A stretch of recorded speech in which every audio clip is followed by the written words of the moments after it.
एक भक्त माँ के दरबार में जाता है, माँ से कहता है कि माँ हर रोज मैं आपके दरबार में आता हूँ, हर रोज हाजिरी लगाता हूँ, लेकिन पता नहीं मैया आपका ध्यान है तो कहाँ है। बड़ी प्यार से मैया से आग्रह लगाता है, विनती करता है भक्त, और कहता है क्या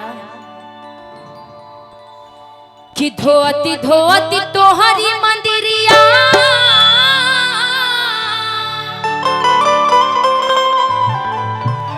कि हाथवा पी रही हो है तापो नाही काहे मैया कि दया तोहराई हो है। और अपने सनातन में बहुत जल्दी नवरात्रा भी आने वाली है, और इस भजन को हर यज्ञ में, हर पूजा पाठ में आप सभी ने इतना प्यार आशीर्वाद दिया, ट्रेंडिंग में इस गाने को लाया, इस भजन को लाया, इसके लिए भी बहुत बहुत शुक्रिया। भक्त कहता है क्या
जानवर जगते हैं, लेकिन मैं एक ऐसा अबोध बालक हूँ आपका जो सबसे पहले जगता हूँ और सबसे पहले आपके मंदिर में आता हूँ।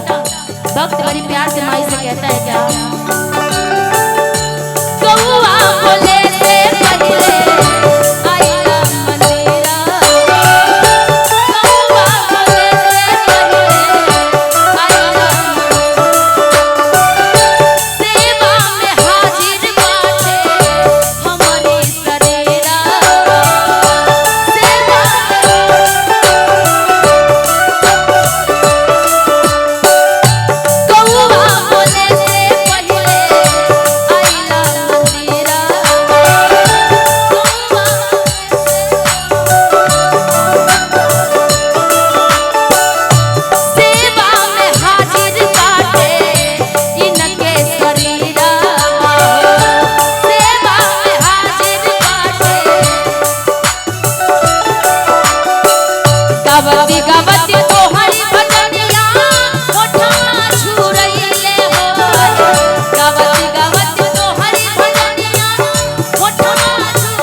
तो जरा बोलिए तो आप सब मेरे साथ में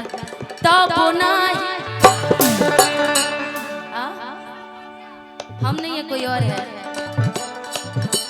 आई एम निशा उपाध्याय। अच्छा थैंक यू थैंक यू। अच्छा हमें लगा पता नहीं पहचान पाएंगे कि नहीं। अरे हाँ हाँ आई एम निशा उपाध्याय। ओके आप गाइए, आप साथ में। किताबों ना दया तोहरा, आइले वाला ये दे पूरा झूम करके और थोड़ा आवाज निकालिए। किताबों ना दया तोहरा। और एक बार हाथ उठा के ताली बजा के मेरे साथ सभी हाथ उठा लीजिए। किताबों ना ही काहे मैया दया तोहरा आइले हो, किताबों ना ही काहे मैया दया तोहरा आइले हो, किताबों ना ही का चुनरिया ले ले आई हा, चुनरिया ले ले आई हा, चुनरिया ले ले आई हा, चुनरिया ले ले आई हा, चुनरिया ले ले आई हा, चुनरिया ले ले और वसे सैया चुनरिया ले ले आई हा, वसे सैया चुनरिया ले ले आई और वसे सैया चुनरिया ले ले आई हा, होते सवेरे सैया जय हम बजरिया, हमार बात सैया तू ना भूलैया, होते सवेरे सैया जय हम बजरिया, हमार बात सैया तू ना भूलैया, होते सवेरे घरे आई है मायरिया चुनरिया ले ले आई हा, होते सवेरे घरे आई है मायरिया। कौन सा बाजार है? कुर्था बाजार ना? हाँ सुकुल बिघा, तो सुकुल बिघा से सैया चुनरिया ले ले आई,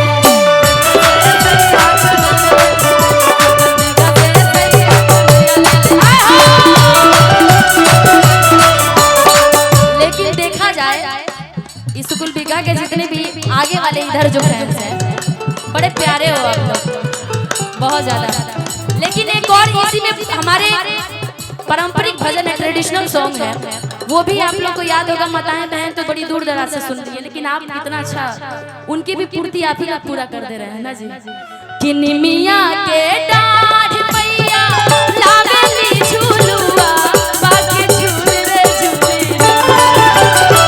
निमिया के डाढ़ मैया लावेली झूलुआ, बाके झूल रे झूली, वो सच्चे दरबार की हो के झूली रे झूली, मैया मोरी गावेली जाके झूली रे झूली, मैया मोरी गावेली जाके झूली रे झूली, काबू नाही काहे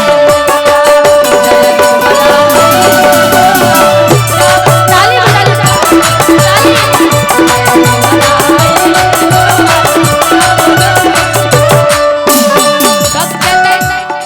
भक्त कहता है कि माँ इस धरती पे चाहे हमारी माँ हो जो हमें जन्म दी है, चाहे ऊपर जो माँ है दुर्गा माँ, काली माँ, भगवती माँ, जो भी माँ तो माँ होती है ना जी।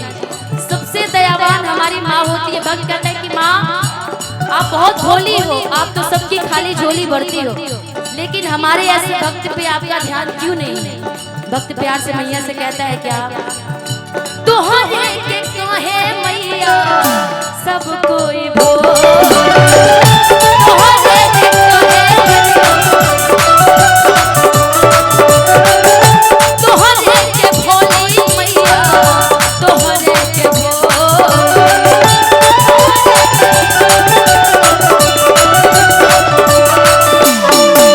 सबरे से बाबा बन के भरल झोल,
लेकिन तुम्हारी तरह बहुत सारे भक्त हैं जो मेरा इंतजार कर रहे थे।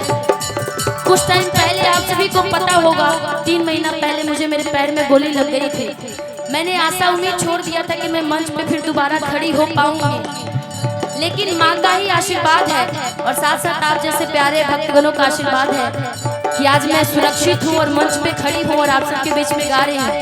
वही माँ बोलती है कि भक्त मेरा देर कहाँ हुआ मैं तुमसे बताती हूँ। अब मैया कहती है क्या, आवता में रहनी रे सेवा का लंगड़ा भटकाइए रे,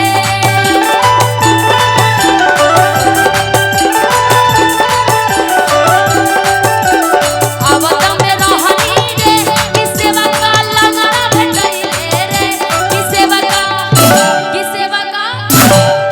का पैरा देवत भइले होया पैरा हो गई, कि सेवा का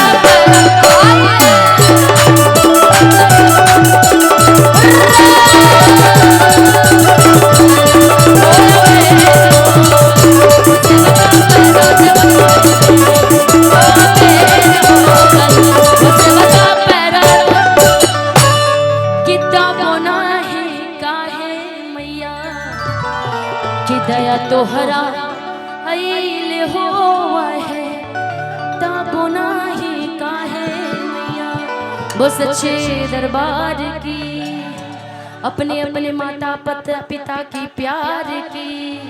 बहुत बहुत शुक्रिया।